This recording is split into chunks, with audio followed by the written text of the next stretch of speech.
Oi, gente, bom dia! Olha só, primeiro vídeo do canal Café com Bia, tá? Bom, quem é Bia, né? Sou eu, tá, gente? Prazer, eu sou a Bia Silas e quero convidar vocês para ficar comigo hoje aqui, que o papo vai ser super legal. Nós vamos falar sobre menopausa. Agora eu pergunto, tem alguém aí que já entrou na menopausa ou acha que está entrando na menopausa? Então vem com a gente que vai ser super legal.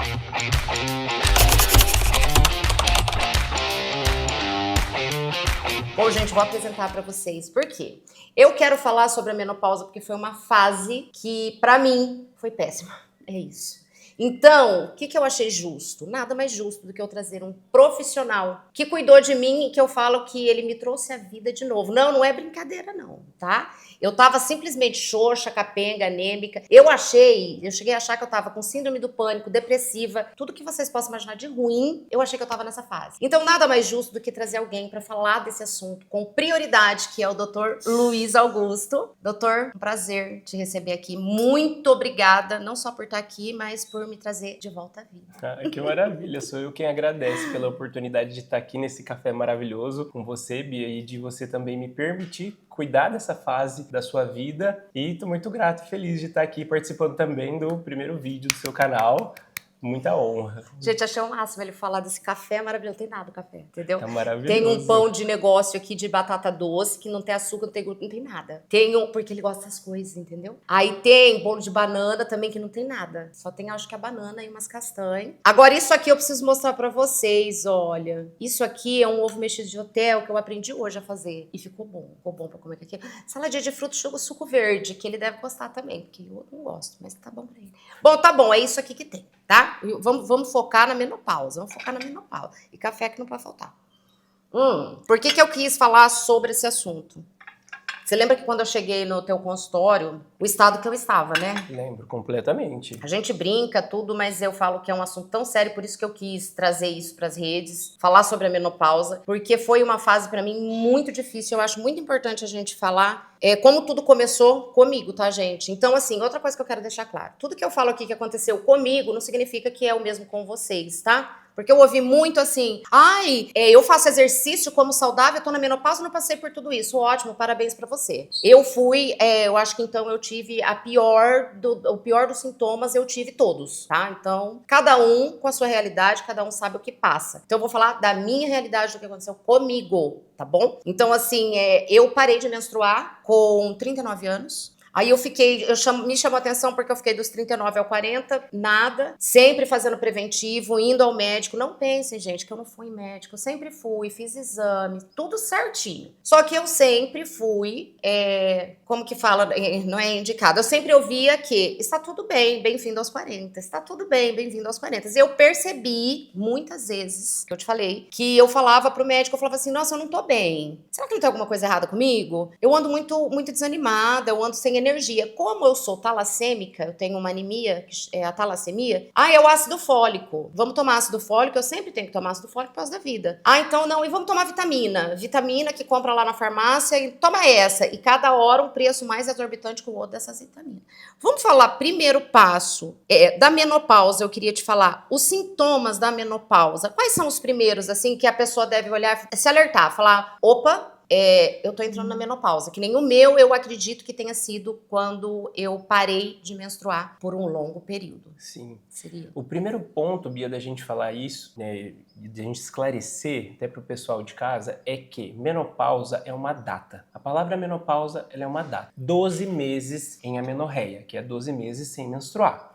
Você tá 12 meses sem menstruar, ok, é um marco, uma data, menopausa. Antes da menopausa, hoje a menopausa no Brasil, ela acontece entre os 50 e 55 anos. Só que eles até vão agora mudar por conta de muitos casos de menopausa precoce, estão percebendo que as mulheres estão tendo os declínios hormonais muito mais cedo, então eles vão mudar para entre 45, a partir dos 45 anos, aí a data mais ou menos de estatística da menopausa. E o que acontece? A mulher, depois dos 35 anos, ela já começa, quando ela tem a queda da fertilidade dela, ela já começa a ter o início dos sintomas da deficiência hormonal. E isso vai depender muito do estilo de vida da genética de cada mulher. Por isso que algumas mulheres vão experienciar esse início de sintomas mais cedo, outras mais tarde. Por isso que algumas vão entrar na menopausa em si mais cedo e outras mais tarde. Porque existem diversos fatores de risco, por exemplo, para entrar na menopausa mais cedo. Como, por exemplo, a história familiar, um estilo de vida ruim, o uso contínuo de anticoncepcional, uma primeira menstruação muito jovem. Isso são sintomas, são sinais de que aquela mulher pode entrar na menopausa mais cedo. Que nem o meu caso, eu entrei na menopausa, tipo, antecipada.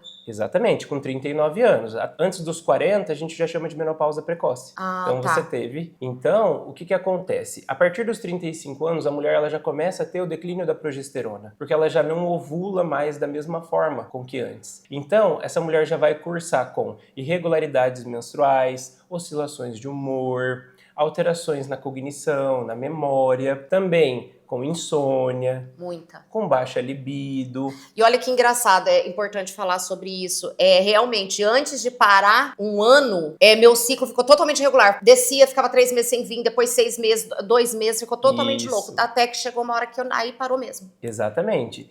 Isso até... Então já é um alerta. Exatamente, já é um alerta. E existe um consenso, assim, em relação à menstruação, até para esclarecer, primeiro, a mulher ela começa a experienciar ciclos mais curtos. Porque a gente tem, antes da menopausa, o que a gente chama de perimenopausa. Perimenopausa precoce, mais ou menos os 5 primeiros anos, depois perimenopausa tardia, os próximos 5 anos, e depois a menopausa em si. A data de 12 meses sem menstruar. Aí dali pra frente é só ladeira abaixo. Então, é o que eu diga.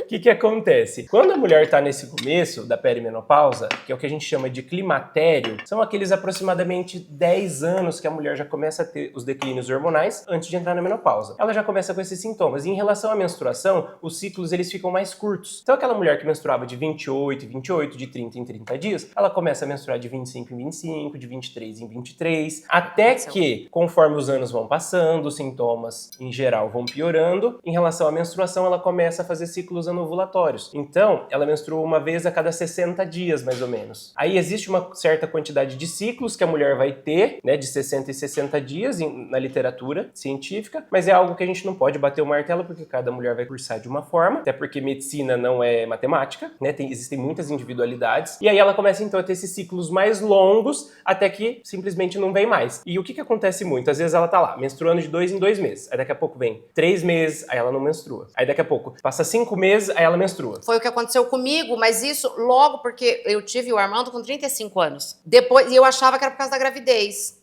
Falei, bom, depois que eu tive, começou, depois dele, sabe quando começou a oscilar tudo? Eu falei, nossa, mas será que é por causa da gravidez? Ah, deve ser. Aí você chega no médico, não, é normal, não, mas tá tudo bem, faz os exames, e que tá tudo bem.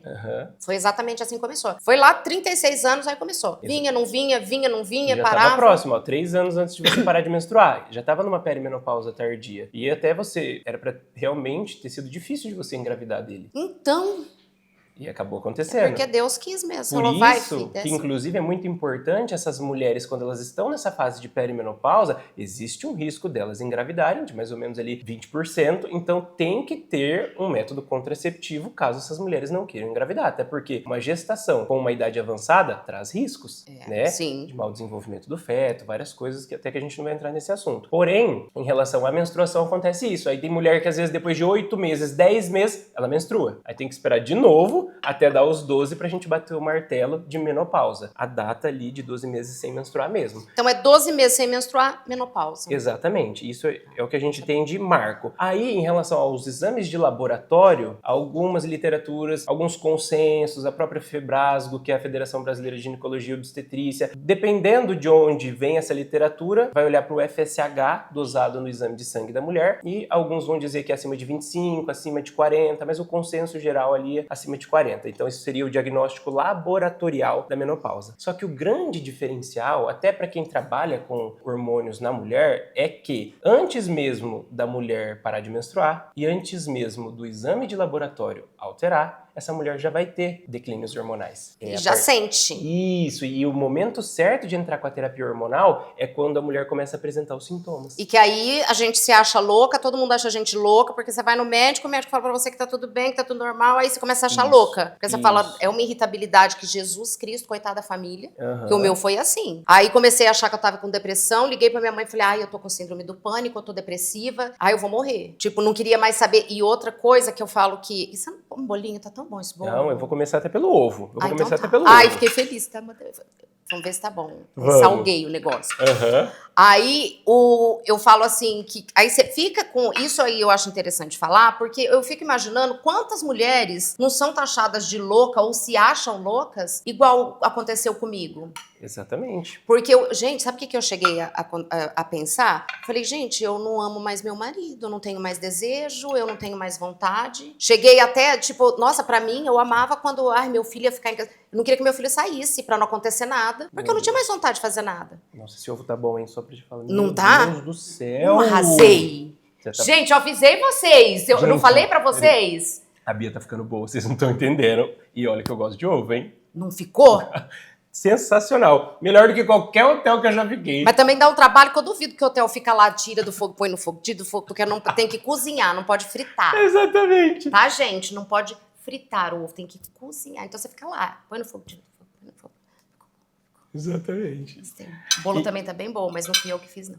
Então, em relação até isso que você falou, eu gosto muito de falar duas coisas. Primeiro é que a mulher 40 mais, hoje em dia é a mulher sem médico. Por quê? Ela vai no endocrinologista, faz alguns exames, não tem alterações, você tá ótima. Porque vai tratar eu tava ótima. Vai tratar o papel. Muitas vezes também isso não é uma crítica a nenhum profissional de saúde, a nenhuma especialidade, até porque a gente não tá aqui para isso, mas é simplesmente porque a partir do momento que a gente traz informação para a mulher, ela consegue realmente buscar uma ajuda do tipo de profissional que vai conseguir ajudar ela. Porque cada um vai trabalhar em uma área. Hoje em dia a medicina, ela se fragmentou muito em muitas especialidades. E a mulher, depois dos 40, ela começa a apresentar certos desequilíbrios de diversos sistemas no corpo que vão precisar de um olhar integral, até pra gente fazer diagnóstico diferencial. Então ela às vezes vai no ginecologista também, ele faz os exames realmente da rotina ginecológica, ultrassom endovaginal, mamografia, Papa Nicolau. Tá tudo bem, mas a mulher tá ali na tua frente, te implorando ajuda. Ela não tá bem em casa, ela tá cansada, a memória dela tá ruim, ela não quer ter sexo com o marido, ela tá extremamente estressada. A gente tem que levar em conta também que hoje as mulheres movimentam o PIB do país.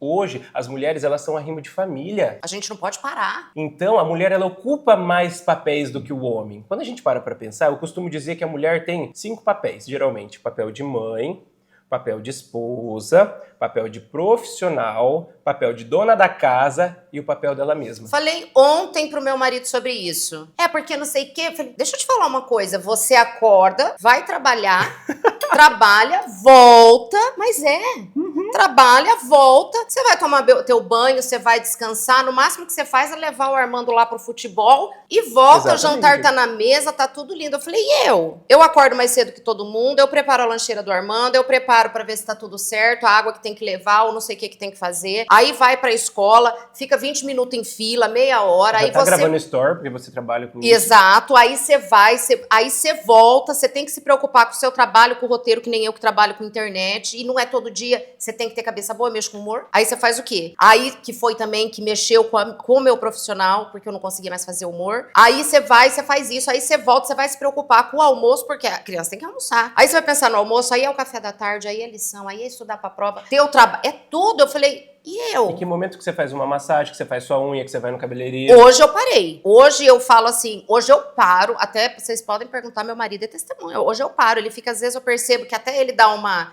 mas não dá, eu falo, não. Hoje eu tenho médico, que eu falo que lá, né, é meu paraíso, eu amo lá no teu consultório. Eu falo, não. Hoje não dá. Não, não dá. Hoje eu vou fazer a minha mão. Não dá, hoje eu vou pintar meu cabelo. Chega. Agora chega. Por quê? Justamente por isso. Porque a gente faz multifunção. É multifuncional a mulherada. E muitas das vezes o homem nem repara, sabia? Não repara. Porque aí ele fala, ele falou pra mim, eu tenho culpa que eu trabalho fora? Eu queria ficar o dia inteiro dentro de casa. Oi? O dia inteiro dentro de casa? É bem aquele meme mesmo, que eu tô com o celular, tipo, põe uma plaquinha. Eu não estou fazendo nada, não estou vendo vídeo, eu estou trabalhando. E é isso. Então, assim, e hoje a mulherada é isso. Aí você acorda num dia que foi o que eu te contei no consultório no meu primeiro dia, gente, olha isso. Comecei a dormir a tarde inteira, eu não produzia mais conteúdo, eu não tava mais produzindo no trabalho. E dormia a tarde inteira, acordava mais cansada do que qualquer coisa. E chegava à noite e dormia de novo, tá? Só que dava 3 horas da manhã, eu tinha uma insônia que aí não tinha isso que me fazia dormir. Era 3 horas da manhã, manhã cravado. Aí eu falei, não é possível. Chegou um dia que eu levei, era tarde que eu dormia, pelo menos eu rendia de manhã, né? Eu tinha um negócio que eu falei pro Luiz que era igual carga de bateria, eu ia até meio-dia. Meio-dia e 12, meio-dia e meio acabou a bateria. Aí acabou, já não fazia mais nada. E teve um dia que não chegou nem a meio-dia e meio. Eu levei o Armando pra escola, eu voltei, eu deitei, eu dormi. Eu acordei quase uma hora, que nesse dia ele saía uma, quase que eu perco a hora de buscar o menino. Falei, não é possível. Fui, busquei ele, preparei o almoço, dei o almoço pra ele, voltei, deitei, dormi de novo, acordei às 6 da tarde. E assim, mal, aí me sentia culpada, aí me culpava por ter dormido o dia inteiro. Quantas vezes ouvi, ué, mas você dormiu o dia inteiro, você não fez nada. Aquilo ia corroendo por dentro, porque não é porque você quer, porque você... Gente, eu não sou preguiçosa, sabe? E você começa a questionar. Isso. Tipo, que merda de mulher que sou eu? O que tá acontecendo? Eu só durmo? Não, eu tô com depressão, certeza, porque não é normal uma coisa dessa. Porque o 2 semanas de humor deprimido, anedonia, avolia, né, perda de vontade de fazer as coisas que você fazia antes, e outros sintomas em relação à depressão por mais de 2 semanas, você já preenche critérios de transtorno depressivo maior. E isso que eu fico triste, porque sempre indo em médico, não era uma pessoa que, tipo, relaxada. Não, sempre procurando saber ali o que estava acontecendo, alguma coisa, mas sempre era falta de vitamina. Então isso daí também eu acho bem-vindo aos 40 anos. Uma coisa só que eu queria, assim, complementar, não sei se eu tô errada, como paciente falando, eu acho que independente dos profissionais, que nem você falou que não se deve julgar nenhum profissional, eu acho o seguinte, que os profissionais, acreditando em reposição hormonal, em tratamentos aí que tem, acreditando ou não, eu acho que todo profissional, ele deve deixar o paciente escolher o que ele quer. Eu acho que ele tem que deixar o paciente escolher o que ele quer. Isso. E não impor ou falar que tá tudo bem. Não, eu acho que tem que ser mais real. Se fosse comigo, talvez eu não teria sofrido tanto, porque eu cheguei no teu consultório, eu não tinha mais nada de hormônio, entendeu? Sim. Eu parei de menstruar com 39 anos, eu fui começar o tratamento agora, tem 5 meses. Com 46. Então, assim, eu acho que o profissional, ele tem que chegar e falar, eu não sou a favor de reposição hormonal. Eu não sei fazer. Só que, olha, você sim entrou na menopausa, você está entrando na menopausa e é isso. Por quê? Porque eu percebo assim, pelo que eu converso com todas as minhas seguidoras, com um monte de gente, que, meu médico é contra a reposição, então eu não faço nada. Não é fácil uma mulher, eu tenho certeza que vai ter mulher aí que tá passando pelo que eu passei. Eu literalmente morri. Eu não ria mais. Ó, pra vocês terem uma ideia, a minha nora falou um dia pra mim assim, eu tô com saudade da minha sogra. Porque eu sempre fui feliz, alegre, gostava de fazer as coisas. Eu parei. Eu não queria mais receber ninguém em casa, eu não queria ir em lugar nenhum, minha casa sempre foi cheia de gente. Eu não queria fazer mais nada. Eu só queria dormir. Eu falei, não tem alguma coisa errada. E hoje eu sou assim, eu sou a que mais defende reposição hormonal. Porque outra vida, outra... E fala sobre isso, sobre esse negócio de câncer, que o pessoal fala muito, né? A reposição hormonal dá câncer. Exatamente. Tem alguma coisa ligada? Porque eu sei que teve muito hormônio que usaram irregularmente. Tipo, usaram o hormônio, não que nem nós que estamos repondo o que a gente não produz mais. Exatamente. E eu sei que muita gente começou a usar isso pra ter um corpo mais gostoso, pra ficar mais sarada. Isso daí que foi causando, porque eu acho que se a pessoa, ela não precisa de reposição, ela taca mais hormônio do que ela já tem, isso sim pode causar uma coisa ruim, não é? O que acontece? Primeiramente, a gente precisa entender que o que é um hormônio? Um dos conceitos de hormônio é uma molécula que foi produzida em um local, carreia pela corrente sanguínea e ela exerce sua função em outro local diferente de onde ele foi produzido. Ponto. Mas a palavra hormônio, ela acabou caindo na consciência das pessoas por conta de fatos que ocorreram no passado e as pessoas se tornaram hormonofóbicas. E eu, antes de começar a estudar isso, já fui um hormonofóbico. Porque a gente é moldado nas escolas médicas hoje, na sociedade por desinformação, a pensar que a palavra hormônio tem uma conotação negativa. Então isso é o primeiro ponto. Segundo ponto, existem vários hormônios. A melatonina, que a tua glândula pineal produz quando escurece e você deita para dormir, é um hormônio. O cortisol, que é liberado pela glândula suprarrenal, a hora que você desperta pela manhã, em vários picos, é um hormônio de liberação pulsátil, é um hormônio. A vitamina D, ela é um hormônio, ela não é uma vitamina. É muita desinformação. Muita desinformação. Né? Por isso que eu achei interessante falar sobre isso. A tireoide produz T4 e T3, né? E o próprio T4 também é convertido em T3. São hormônios. A gente tem hormônios, o nosso rim produz hormônios que também regulam nossa pressão arterial. Então, a gente tem vários hormônios, são moléculas sinalizadoras no nosso organismo. Mas quando fala hormônio, as pessoas pensam em quê? Bomba. Mas na verdade, o que é bomba? O uso de hormônios sexuais em doses suprafisiológicas, ponto. Ou hormônios sintéticos, o uso de hormônios sintéticos para fins anabólicos. Então, a palavra bomba, a palavra hormônio, tudo está muito misturado na cabeça das pessoas. A gente precisa desconstruir isso, é o primeiro ponto. É o que eu acho, outra coisa que eu acho muito importante falar. Exatamente, isso daí que ele falou, eu acho que é necessário. E outra coisa, procure um profissional, gente, sério, porque eu achei o máximo. O que me pegou muito no Luiz foi que quando eu fui nele, ele me pediu acho que uns 100 exames, tá? Não, calma. Não, deu uns 40 e pouco. Mentira. Tenho aqui 61 exames. 61.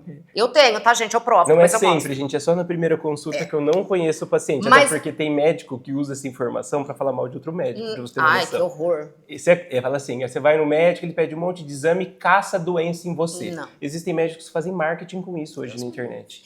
Aí o que eu achei bacana, que eu cheguei nele e falei assim, eu não consegui fazer os exames ainda, já vai me medicando, porque aí até eu fazer, porque eu viajo muito, essas coisas. Ele olhou pra mim e falou, não, eu não vou te medicar antes de ver teus exames, eu preciso saber o que tá acontecendo, qual é a falta, o que tá acontecendo. Então, assim, sobre pessoas sérias, tá, gente? Por quê? Profissional capacitado e sério, que vai ali cuidar realmente da tua saúde, tá? É porque acontece muito via diagnóstico diferencial. Às vezes as mulheres, por exemplo, uma mulher de 45 anos, pode ser que ela não tenha ainda nenhum sintoma do climatério. Ela possa vir a ter a partir dos 46, 47, mas ela tem um hipotireoidismo, ela tem uma disfunção adrenal, ela tem uma deficiência de B12, ela tem uma deficiência de vitamina D. Então pare e pensa. A menopausa cursa com alguns sintomas muito semelhantes de outros desequilíbrios do nosso organismo, sejam eles nutricionais ou hormonais. Uma paciente, às vezes, que, por exemplo, não dorme direito, né? Ela tem uma carga de estresse muito elevada. Ela tem um intestino que não funciona. Ela vai ter fadiga, ela vai ter memória ruim, aí ela tem uma B12 também baixa, vai ter memória ruim, vai ter cognição ruim, uma deficiência de ferro, porque ela ainda menstrua, algo que é muito comum em mulher em idade fértil. Ela vai ter também fadiga, o cabelo vai ficar caindo, quebradiço, as unhas vão ficar frágeis e quebradiças, e esses sintomas também são muito comuns no hipotireoidismo e também são muito comuns na menopausa.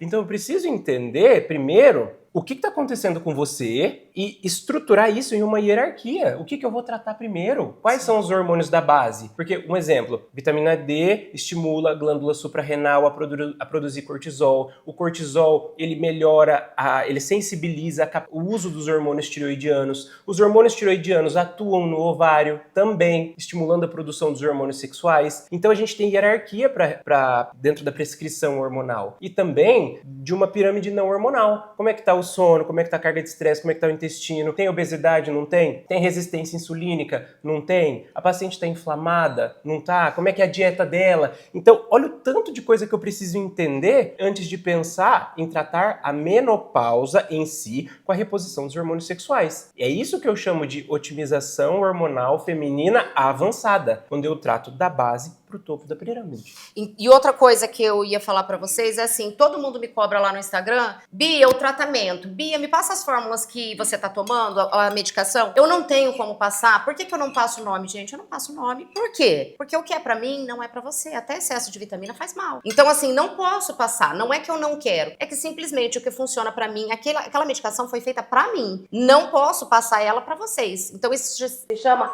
responsabilidade. E nós vamos entrar também no sobrepeso na menopausa, né? Que eu sempre tive acima do peso, então eu não sei nem falar pra vocês assim, foi a menopausa só? Não, porque eu comi errado, eu tinha uma vida aí até há 5 meses atrás que eu vou contar pra vocês. É pedir pra morrer mesmo, tá?